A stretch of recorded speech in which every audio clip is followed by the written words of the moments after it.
tetap dia pegang. Dan itu biru. Itu pada hari itu mau tiro, liwat tu tadi amai, dua lima pada hari itu mau ngatur, ngambil ngatur, jadi mau ngatur boleh mati.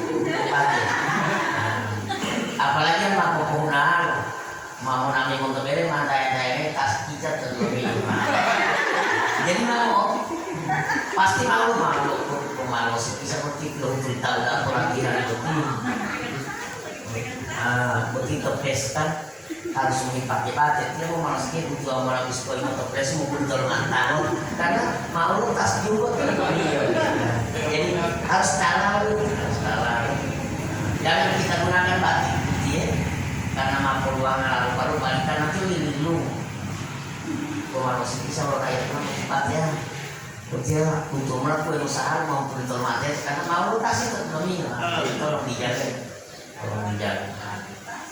anu akuntansi kan boleh boleh pakai bros, boleh. Yang sebenarnya itu tidak boleh dia pakai bros supaya terikat dipegang, tetapi supaya agak sedikit leluasan untuk bergerak jadi pakai bros, apalagi pelayan. Nah, jadi pelayan itu jangan terlalu. Kemudian yang kedua, ini perlu saya sampaikan ke Motiro, wanita pakai batik, dia mau talala. Artinya talala kita bahaya.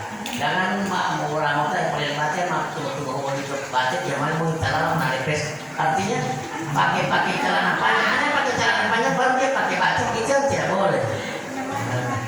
Kalau yang menarik pes sama Motiro tak tidak mau. Boleh baca yang menarik pesta zaman mutalal. Artinya yang tidak boleh pakai celana panjang itu. Nah, jadi waktu pakai celana panjang, kemudian menurut batik itu tidak bisa duduk di majelis adat. Apalagi pakai gamis. Jadi yang pakai gamis, kemudian pakai ulo batik itu boleh. Tetapi ulo kan pakai blus, pada pakai rok celana panjang, jadi lo belum celana lagi, itu tidak boleh. Jadi harus dia pakai rok. Jadi kira-kira kedua mau tiro, kalau mau pakai normal boleh baca mau pakai tubuh baca ini zaman kita menarik pes. Artinya celana panjang itu yang tidak boleh.